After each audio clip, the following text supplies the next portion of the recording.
అరే మామ earthquake drill అంట. సో ఆ డ్రిల్ అయితే ఫాలో అయిపోదాము. సో ఇక్కడ ఎర్త్క్వేక్ చాలా ఎక్కువ వస్తాయి కదా మెక్సికో సిటీలో. సో దానికోసం అయితే ఎర్త్క్వేక్ డ్రిల్ అయితే కండక్ట్ అయితే చేస్తున్నారు గవర్నమెంట్ వాళ్ళు. సో నాకైతే నోటిఫికేషన్ అయితే వచ్చింది. నోటిఫికేషన్ అయితే చూపిస్తాను చూడండి. అండ్ ప్రతి ఒక్కరు అయితే కింద అయితే ఉన్నారు. సో ఎర్త్క్వేక్ వచ్చినప్పుడు కూడా ఇలా వ్లాగ్ చేసుకుంటా అంటే కష్టం అబ్బా. ఎందుకంటే కిందకైతే వెళ్ళిన తర్వాత అయితే మాట్లాడుకుందాము. అందరూ బయటకు వచ్చేసి అటు పక్కకి అయితే వెళ్తారు. మొత్తం అందరూ బయట ఉన్నారు. అండ్ ఇటు పక్క కూడా అందరూ బయట ఉన్నారు.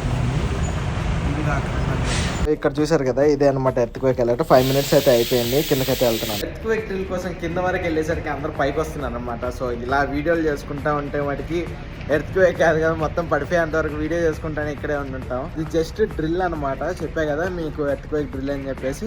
ఆ డ్రిల్ కి సంబంధించి ఇప్పుడు ఒక యాక్టివిటీ, చిన్న యాక్టివిటీ అయితే చేశారు. ఒక పెద్ద బీప్ సౌండ్ అయితే వస్తుంది మన ఫోన్ కి. బీప్ సౌండ్ వచ్చినప్పుడు ఇంకా వెంటనే కిందకైతే వెళ్ళిపోవాలి. లాస్ట్ టైం ఏం జరిగిందంటే ఇలాగే మాకు అలర్ట్ ఏం రాలేదు. అలర్ట్ రాకపోయేసరికి మేము పై నుండి చూస్తా ఉన్నాం. మాకు ఫస్ట్ టైం కాబట్టి తెలియలేదు. తెలియకపోయేసరికి పైనుండి చూస్తుంటే వాళ్ళేమో మమ్మల్ని ఎరుపప్పలు చేసినట్టు అయితే చూస్తున్నారు.